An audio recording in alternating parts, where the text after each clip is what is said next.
Meron yung tropa na pumunta sa bahay at may daladalang box. Magpapapalit daw siyang pipe kaya pinarami ko na kaagad yung tambutso niya para pwede nang baklasin ng mabilisan. Kahapon pa nga sana natin to nagawa kaso nga lang busy tayo at ayan yung tambutso niya at speed yung tatak. Bago pa nga lang yung Honda Click version 3 nito at nagpalit na kaagad siya ng pipe. Gusto niya daw kasi yung may thrill dahil taga Marikina kami at bawal dito yung mga ganyang malalakas na tambutso. Pero mamaya ito-testing pa namin yan kung pasado nga ba o hindi. Madali lang naman baklasin tong pipe na to, 4 na tornilyo lang tas matatanggal na. Balas.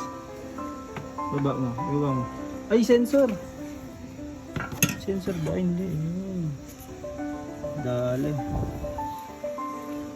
Yung nakakabit na gasket o o-ring doon sa may luma, inilipat lang namin dito dahil same size lang naman para di na siya bumili ng bago. Ito nga yung magaganda sa mga pipe na aftermarket dahil pwede mong i-install kahit yung elbow lang muna para hindi mabigat. Solid din yung itsura na ito dahil stainless siya at ang ganda tignan dito sa may click tapos nakalabas pa yung radiator.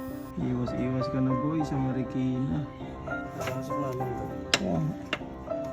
At dahil bago nga daw yung tambucho at aftermarket na to ay hindi natutugma doon sa may stock na kaya i-reset yung ECU gamit yung manual term.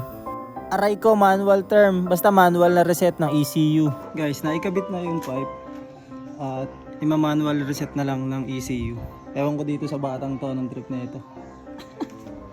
Panood niya ata. Yan. Wait lang. Bitaw mo muna. Center stand muna. Kasi naka-side stand. Baka may factor yung sensor na itong side stand. Nag-jumper lang kami dito sa may kulay pula na sakit na to dito sa may battery. Tapos pinigay yung throttle at saka binuksan yung susi. Tapos sinintay na magkaroon ng blinking dito sa may indicator at okay naman ata, mukhang legit naman. Babagal na yun. Ayun, bitaw mo. Tapos patay. Okay na. Tapos bunutin. Yeah. Tapos babalik niya na muna. Yes, testing mo na muna po eh. Kung ano ang tunog na ngayong tambutso.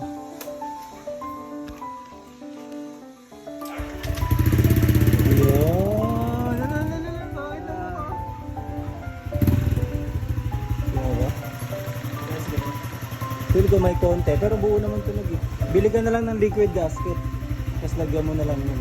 Para siyang paste, tapos ilalagay mo doon sa pagitan nun. Tapos titigas na ito. Sa duktungan na ito. Diba yung loob na itong tubo na ito, lagyan mo siya ng parang paste na yun. Kusugayan natin konti. Hindi yung sa akin. Atras mo, atras mo dito. Bali, itong pipe niya guys is 87. Itong hot speed na pipe. It means pasok siya dito sa amin sa Marikina. Pati ata sa Maynila. Sa Maynila hindi ko pala 100% sure pero dito sa amin kasi sa Marikina yung pinakamaigpit. So ibig sabihin kung pasok siya dito, pasok din siya sa Maynila. Yun. Tantsameter lang namin yun, yung distance pati yung 2000 RPM. Kaya enforcers pa rin ang bahala kung matitikitan siya.